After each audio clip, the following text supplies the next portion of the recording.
श्री सीताराम चंद्राभ्याम नमः।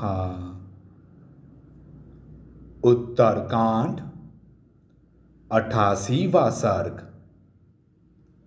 इला और बुद्ध का एक दूसरे को देखना तथा बुद्ध का उन सब स्त्रियों को किमपुरुषी नाम देकर पर्वत पर रहने के लिए आदेश देना। श्री राम की कही हुई इल के चरित्र से संबंध रखने वाली उस कथा को सुनकर लक्ष्मण और भरत दोनों ही बड़े विस्मित हुए। उन दोनों भाइयों ने हाथ जोड़कर श्री राम से महामना राजा इल के स्त्री पुरुष भाव के विस्तृत वृत्तांत के विषय में पुनः पूछा। प्रभु, राजा इल स्त्री होकर तो बड़ी दुर्गति में पड़ गए होंगे। उन्होंने वह समय कैसे बिताया और जब वे पुरुष रूप में रहते थे तब किस वृत्ति का आश्रय लेते थे। लक्ष्मण और भरत का वह कौतूहलपूर्ण वचन सुनकर श्री रामचंद्र जी ने राजा इल के वृत्तांत को जैसा वह उपलब्ध था उसी रूप में पुनः सुनाना आरंभ किया। तदंतर उस प्रथम मास में ही इला त्रिभुवन सुंदरी नारी होकर वन में विचरने लगी।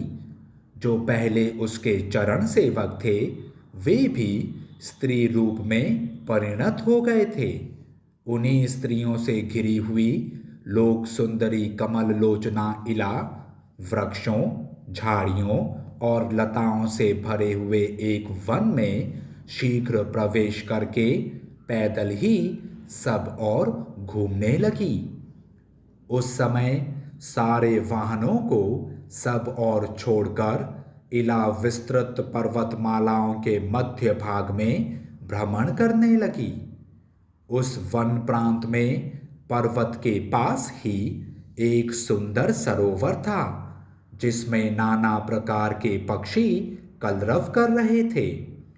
उस सरोवर में सोमपुत्र बुद्ध तपस्या करते थे जो अपने तेजस्वी शरीर से उदित हुए पूर्ण चंद्रमा के समान प्रकाशित हो रहे थे।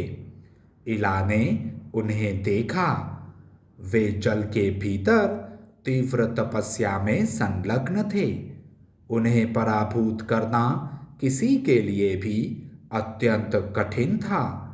वे यशस्वी, पूर्ण काम और तरुण अवस्था में स्थित थे। रघुनंदन, उन्हें देखकर इला चकित हो उठी और जो पहले पुरुष थी उन स्त्रियों के साथ जल में उतरकर उसने सारे जलाशय को शुद्ध कर दिया। इला पर दृष्टि पड़ते ही बुद्ध कामदेव के बाणों का निशाना बन गए। उन्हें अपने तन मन की सुध न रही और वे उस समय जल में विचलित हो उठे। इला त्रिलोकी में सबसे अधिक सुंदरी थी। उसे देखते हुए बुद्ध का मन उसी में आसक्त हो गया और वे सोचने लगे, यह कौन सी स्त्री है जो देवांगनाओं से भी बढ़कर रूपवती है। न देव विनीताओं में, न नाग वधुओं में, न असुरों की स्त्रियों में और न अप्सराओं में ही मैंने पहले कभी कोई ऐसे मनोहर रूप से सुशोभित होने वाली स्त्री देखी है। यदि यह दूसरे को ब्याही न गई हो तो सर्वथा मेरी पत्नी बनने योग्य है। ऐसा विचार वे जल से निकलकर किनारे आए। फिर आश्रम में पहुंचकर उन धर्मात्मा ने पूर्वोक्त सभी सुंदरियों को आवाज देकर बुलाया और उन सब ने आकर उन्हें प्रणाम किया। तब धर्मात्मा बुद्ध ने उन सब स्त्रियों से पूछा, यह लोक सुंदरी नारी किसकी पत्नी हैं और किस लिए यहाँ आई हैं, ये सब बातें तुम शीघ्र मुझे बताओ। बुद्ध के मुख से निकला हुआ वह शुभ वचन मधुर पदावली से युक्त तथा मीठा था। उसे सुनकर उन सब स्त्रियों ने मधुर वाणी में कहा, ब्राह्मण, यह सुंदरी हमारी सदा की स्वामिनी है। इसका कोई पति नहीं है। यह हम लोगों के साथ अपनी इच्छा के अनुसार वन प्रांत में विचरती रहती हैं। उन स्त्रियों का वचन सब प्रकार से सुस्पष्ट था। उसे सुनकर ब्राह्मण बुद्ध ने पुण्यमयी आवर्तनी विद्या का आवर्तन किया। उस राजा के विषय की सारी बातें यथार्थ रूप से जानकर मुनिवर बुद्ध ने उन सभी स्त्रियों से कहा, तुम सब लोग किम पुरुषी होकर पर्वत के किनारे रहोगी। इस पर्वत पर शीघ्र ही अपने लिए निवास स्थान बना लो।